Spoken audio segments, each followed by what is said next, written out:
au sein de l'Institut Montaigne. Donc, il y a un programme santé dont j'ai la charge et au sein duquel nous avons travaillé sur l'IA et l'emploi en santé et tenté un petit peu d'interpeller les pouvoirs publics sur la nécessité en fait de construire une politique d'accompagnement et d'anticipation des effets de l'intelligence artificielle sur les métiers de santé.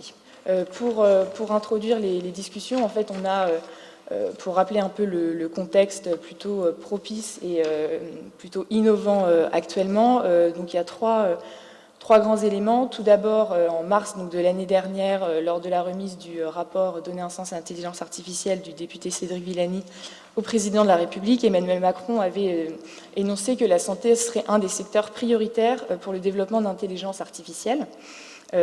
Suite à ça, en septembre, toujours de l'année dernière, Agnès Buzyn, dans le cadre du plan Ma Santé 2022, et on l'a déjà dit tout à l'heure, a dédié un chantier complet au développement du numérique en santé.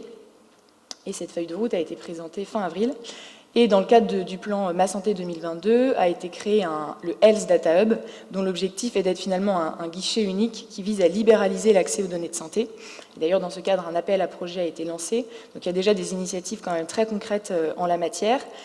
Toutes ces initiatives, elles sont très encourageantes. Elles visent finalement à ouvrir l'intelligence artificielle, enfin la voie à l'intelligence artificielle en santé, et finalement aussi à un pilotage effectif des données de santé. Puisque vous savez très bien que sans données, pas d'intelligence artificielle. Mais finalement, le constat qu'on a posé avec David et dans le cadre de cette note, c'est que finalement, on a un écosystème qui bouge, qui va dans le bon sens pour promouvoir l'innovation en santé, mais il n'y a finalement aucune réflexion concrète sur comment est-ce qu'on accompagne les métiers de santé pour se préparer aux impacts qu'aura et qu'a déjà d'ailleurs l'intelligence artificielle sur certaines tâches parmi certains métiers. En fait, il est déjà très difficile d'évaluer l'impact de l'intelligence artificielle sur l'emploi de façon générale, puisque finalement, on a beaucoup d'études qui chiffrent des choses relativement différentes. Donc on a des choses très pessimistes, puisque par exemple, l'étude de Roland Berger, qui date de 2014, estime que 42% des emplois sont menacés par l'automatisation en France d'ici 2025. McKinsey a fait à peu près le même exercice en 2017 et le cabinet tombe plutôt sur un chiffre de 26%.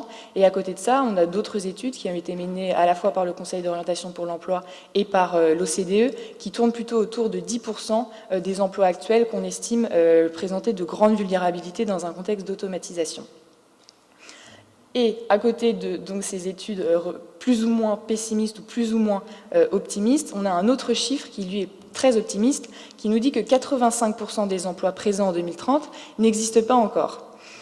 Alors c'est peut-être beaucoup, mais ça sous-entend quand même qu'il y a un potentiel de création d'emplois que si l'on veut saisir et ne pas avoir un discours complètement pessimiste en disant l'intelligence artificielle va détruire tous nos emplois, il faut être en mesure en fait d'adopter une approche prospective et d'anticiper tous ces effets pour à la fois former les professionnels de santé du paramédical à des nouvelles tâches ou à des nouveaux métiers, mais aussi se préparer à des nouvelles embauches et à des nouveaux besoins qu'on aura au sein des établissements de santé.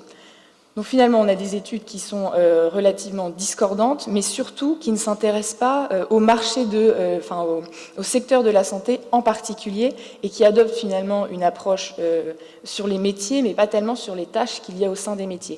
C'est-à-dire qu'un métier, dans sa globalité, n'est pas forcément amené à disparaître, mais certaines tâches qui sont attachées à un métier peuvent, elles, disparaître, et donc il faut réfléchir et anticiper et proposer des formations à ces professionnels qui peuvent voir certaines de leurs tâches disparaître du fait de l'IA. Donc on a une impossibilité de dégager des grandes tendances au niveau du secteur de la santé. Pourtant, c'est un secteur majeur en France, puisque la santé représente environ 12% du PIB et rassemble plus de 1 million de professionnels du secteur sanitaire et médico-social. Donc ça démontre qu'il y a une analyse sectorielle qui est vraiment nécessaire et cette approche sectorielle, elle doit se faire aussi ensuite, comme je le disais, métier par métier, activité par activité. Et donc ça permettra aussi de nuancer certains discours qui sont totalement pessimistes et qui nous disent que demain, il n'y aura plus de médecins, il n'y aura plus d'infirmières et que l'hôpital sera un lieu total de déshumanisation. Donc nous, ce qu'on a voulu faire dans cette note, c'est à la fois analyser les impacts sur les fonctions médicales, c'est-à-dire les médecins, mais aussi sur les fonctions paramédicales, parce que je vais revenir dessus tout à l'heure, mais des solutions d'intelligence artificielle vont venir se déployer à la fois vraiment sur les tâches qui relèvent du soin, mais pas uniquement. Le panorama des domaines d'application de l'intelligence artificielle en santé. Pour le détailler rapidement, on a notamment la reconnaissance automatique de la parole qui va permettre finalement de décharger un peu le médecin, notamment dans la prise de notes, puisque l'intelligence artificielle va pouvoir prendre en note ce que dit un patient et remplir automatiquement, par exemple, une fiche médicale ou mettre à jour de façon autonome le dossier médical d'un patient. On a également les agents virtuels, c'est-à-dire que l'intelligence artificielle peut mener seule un interrogatoire très simpliste, bien sûr, mais dans le cadre, par exemple, d'une consultation chez le généraliste. On a aussi la génération automatique de texte, c'est-à-dire que l'intelligence artificielle peut mettre à jour de façon automatique un dossier médical à partir de d'autres documents, par exemple des analyses biologiques d'un patient. L'intelligence artificielle peut aussi être un outil précieux d'aide à la décision pour le médecin, puisqu'elle va permettre de croiser un très grand nombre de données, notamment relatives au traitement suivi par le patient, aux éventuelles allergies, et de repérer, par exemple, des erreurs de posologie. Et aussi l'apprentissage profond, ou deep learning. L'intelligence artificielle est capable d'intervenir directement dans l'interprétation et la lecture d'images. Et ainsi, elle peut détecter des pathologies à partir de radios du patient. Pour rentrer un petit peu plus dans le concret, l'intelligence artificielle dans l'hôpital de demain, qu'est-ce que c'est ? C'est aujourd'hui beaucoup d'optimisation, notamment au niveau de l'accueil. C'est-à-dire qu'on peut imaginer que demain, et c'est d'ailleurs au stade d'expérimentation dans certains établissements de soins, le patient, en fait, il arrive à l'hôpital, il est directement reconnu et sa prise en charge est tout de suite personnalisée. Il ne va pas attendre des heures pour être pris en charge, il ne va pas non plus attendre des heures pour être transféré dans le bon service de cardiologie, par exemple, s'il vient pour une opération du cœur. Et ensuite, le contrôle médical va se faire de façon progressive, notamment à travers, par exemple, une consultation de télémédecine avant d'être pris en charge au bloc opératoire.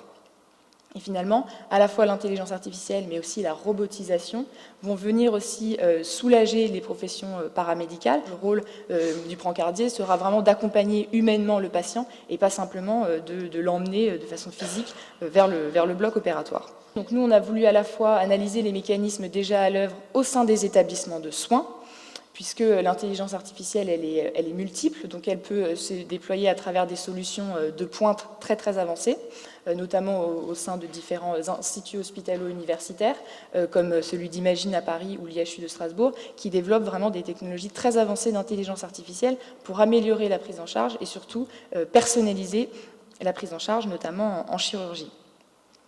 Mais ça, ce n'est qu'une partie des cas d'usage de l'intelligence artificielle. Il y a aussi des intelligences artificielles qui vont aider les professionnels de santé sur des actes beaucoup plus basiques, et notamment dans certaines zones de déserts médicaux. On peut imaginer que dans le futur, l'intelligence artificielle puisse venir finalement pallier une offre de soins qui serait inexistante. Donc dans les deux cas, on n'a pas de disparition du médecin. On est vraiment sur des scénarios où en fait on augmente les capacités du médecin et on vient offrir une offre de soins là où elle était inexistante auparavant. Sur les spécialités médicales, ce sont des solutions d'intelligence artificielle propres au secteur de la santé qui vont se développer, et notamment dans des spécialités comme l'ophtalmologie ou la radiologie, qui sont des disciplines médicales dont la matière première est déjà du code numérique. Donc l'une des conséquences, c'est que finalement, on aura un report vers un contenu d'exercice à plus haute valeur ajoutée, sans disparition des spécialités médicales. Et ce qu'il faut être bien capable aussi de prendre en compte, c'est le niveau de délégation susceptible d'être apporté aux professions paramédicales intervenant dans le même champ d'activité. C'est-à-dire que, par exemple, la manière dont évoluera le métier de radiologue a aussi un lien avec l'évolution du métier de manipulateur radio. Là où on a aussi beaucoup mis l'accent, c'est les impacts de l'intelligence artificielle sur les fonctions support aux soins. Parce que c'est vrai qu'on s'intéresse beaucoup à l'impact que cela aura sur les professionnels de santé, mais il ne faut pas oublier qu'au sein de l'hôpital, il n'y a pas que des médecins. Et finalement, sur les fonctions support aux soins, on va avoir des solutions d'intelligence artificielle qui ont été développées dans d'autres secteurs d'activité et qui vont venir s'implanter à l'hôpital. L'hypothèse de départ, c'est de dire que en fait, des solutions d'intelligence artificielle déjà présentes dans d'autres domaines vont venir se déployer dans le secteur de la santé, et en premier lieu sur les fonctions support aux soins, puisque l'hôpital a déjà été transformé par des technologies venues de d'autres secteurs d'activité, notamment dans le domaine de la logistique.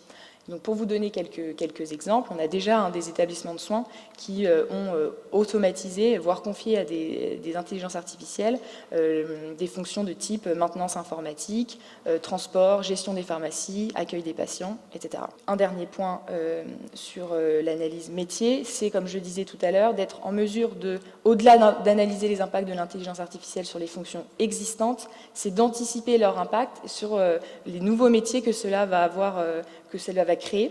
Et finalement, le médecin de demain, c'est certes important de réfléchir à quoi il ressemblera, mais les métiers de demain à l'hôpital, c'est aussi clé de réfléchir dès à présent à ce dont nous aurons besoin dans les établissements de soins. Par exemple, et ça David le détaillera aussi tout à l'heure, le Comité consultatif national d'éthique a développé une notion très importante en ce sens, qui est la notion de garantie humaine. C'est-à-dire que dans un établissement de soins du futur où on imagine que l'intelligence artificielle pose un diagnostic seul, il faut qu'on puisse garantir au patient un accompagnement humain, lui expliciter pourquoi une intelligence artificielle a pris telle décision plutôt qu'une autre. Et ça, ce sera certes le rôle du médecin, mais il faudra aussi des nouvelles fonctions qui sont capables de faire le lien entre la machine, le médecin et le patient. Et donc à partir de là, comment est-ce que nous, concrètement, dans cette note, on a cherché un peu à proposer des solutions d'anticipation? Eh bien, ce sont les deux propositions phares de notre note que David va vous présenter. Donc effectivement, on a essayé de proposer une méthodologie d'évaluation des impacts RH de l'IA en santé. Donc on a construit cette méthode avec Adrien Dodon qui a participé à l'étude. Je n'entre pas trop dans les détails, mais en gros, on est parti d'éléments d'analyse de littérature, d'audition avec les acteurs du secteur de santé, et puis d'un travail très microscopique sur le répertoire des métiers de la santé, donc avec plusieurs étapes, recenser les effectifs par catégorie professionnelle du secteur, identifier les activités ou les tâches correspondantes dans chaque métier, avant ça évidemment répertorier, je l'ai dit, et puis on a essayé d'évaluer pour chacun des métiers, chacune des activités, un taux de substitution possible pour essayer de regarder s'il y avait des solutions d'automatisation disponibles pour effectuer cette substitution. Vous avez compris qu'on est finalement dans un travail moins prospectif que analytique et anticipatif. Vous voyez, on s'est focalisé, on s'est mis sur une focale à plus 5 ans. Et donc, vous voyez, par exemple, voilà ce que ça donne pour les secrétaires médicales sur l'activité de prise de notes, frappe et mise en forme de documents. Et pour chacune de ces activités, on a évalué un niveau de substitution faible, moyen ou fort pour agréger derrière ces éléments à l'échelle d'un taux de substitution par activité et par métier, ce qui fait que par exemple on considère qu'il y a 60% des tâches des secrétaires médicales qui pourraient être potentiellement automatisées. C'est un potentiel d'automatisation, ça ne veut pas dire que l'automatisation sera mise en œuvre nécessairement, mais en tout cas c'est ce qui a été évalué.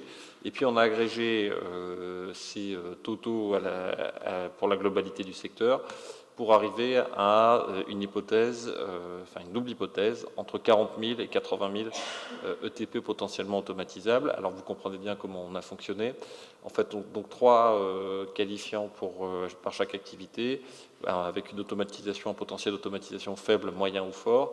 Quand on avait un doute, et ben en fait on a sur le caractère ou le qualifiant, on prenait soit le qualifiant du dessous, par exemple quand c'était moyennement substituable, on retenait le qualifiant faiblement substituable, et on prenait aussi la variable du dessus, fortement substituable, et donc on a construit comme ça 2 hypothèses, une fourchette basse et une fourchette haute de 40 000 à 80 000 ETP.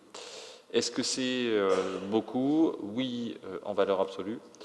Mais c'est à mettre en perspective du 1,3 million emplois du secteur, d'une part, et puis d'autre part, et plus fondamentalement, comme Laure l'a dit, en fait on est parti de la notion que les impacts RH en termes d'ETP substituables n'étaient pas documentables en l'état très strictement sur les fonctions médicales et soignantes, parce qu'il y a des variables technologiques et parce qu'il y a un facteur d'incertitude qui aujourd'hui est rarement analysé, c'est qu'il peut y avoir des effets de connexité entre la spécialité médicale et la profession paramédicale adjacente. Par exemple, il y a un lien entre l'avenir du métier de radiologue et l'avenir du métier de manip radio. La spécialité de radiologue peut être menacée si on déverrouille complètement les délégations de compétences aux manip radio qui iront chercher directement des diagnostics algorithmiques, mais ce n'est pas ce qu'on observe.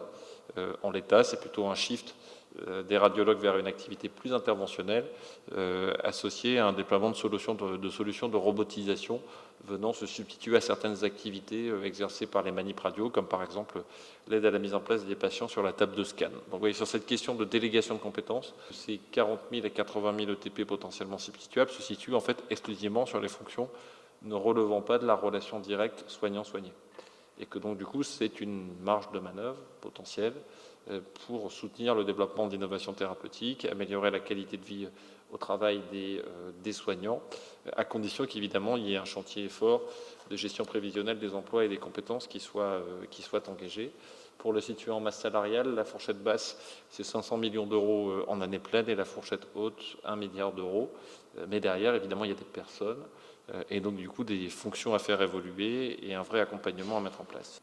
Donc on en a proposé une déclinaison à partir d'une relecture de la norme ISO 26000 qui définit la RSE.